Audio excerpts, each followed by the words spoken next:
गोपियां काऊ की बात मानने वाली नहीं है। तो उसी समय जितनी गोपियां थी भगवान ने उतने ही रूप बनाए, हर एक गोपी के पास में खड़े होकर के महाराज करने लगे। बोली रास बिहारी भगवान की।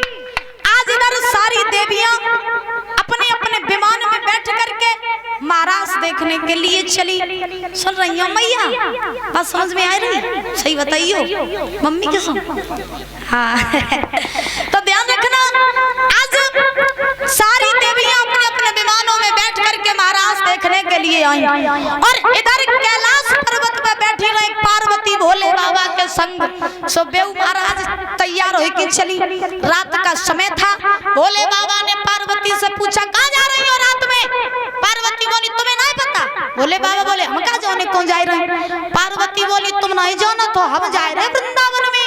वृंदावन में क्या ऐसा है जो तुम रात के समय जा रही हो? पार्वती बोली वृंदावन में भगवान कन्हैया गोपियों के साथ महाराज कर रहे हैं, तो मैं महाराज देखने के लिए जा रही हूँ। भोले बाबा बोले महाराज कर रहे? बोले हाँ।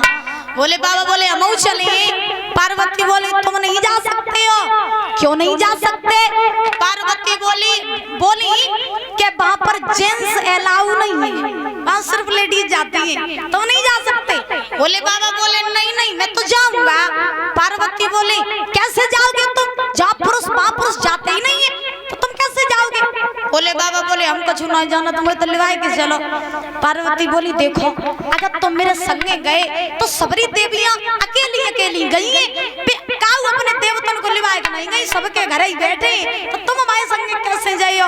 भोले बाबा बोले नहीं मैं तो जाऊंगा। तो पार्वती बोली कैसे जाइयो?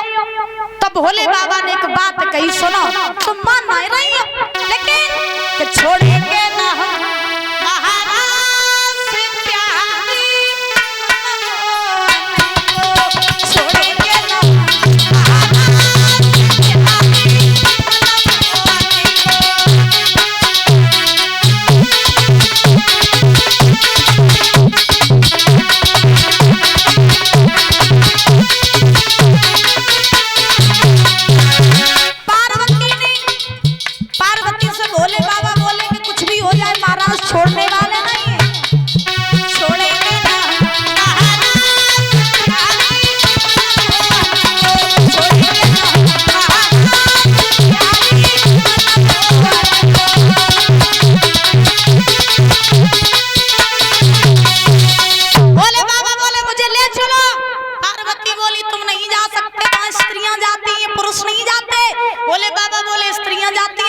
स्त्री बनाए ले। अब पार्वती हंसन लगी, बोली जब बताओ तुम 6 हाथ लंबे भोले बाबा तुम्हें इतनी लंबी साड़ी कौन तो लाई?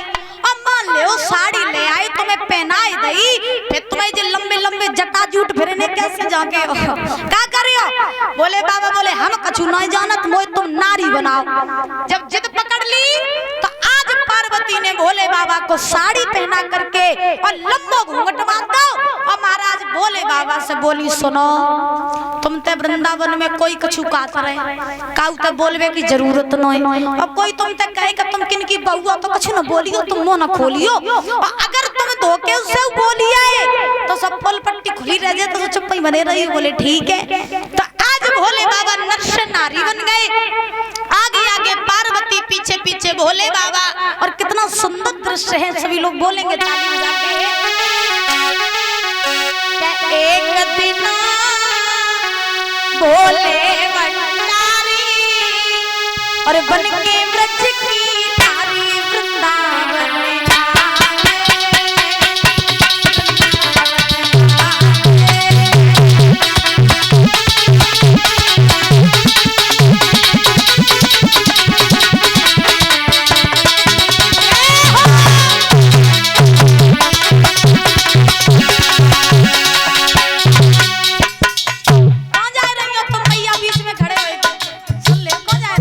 करे जा रहे हैं।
मास्टर साहब ग्राम भांति बोझा, इनकी तरफ से आए हैं, बहुत बहुत धन्यवाद है।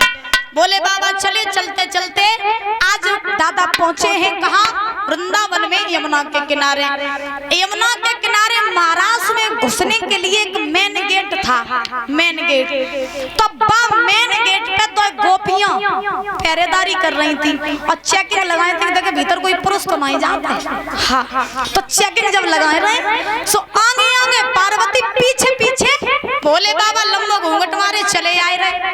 चलते चलते चलते चलते जब पहुंचे हैं वृंदावन में तो अब गोपियों ने पार्वती को देखा।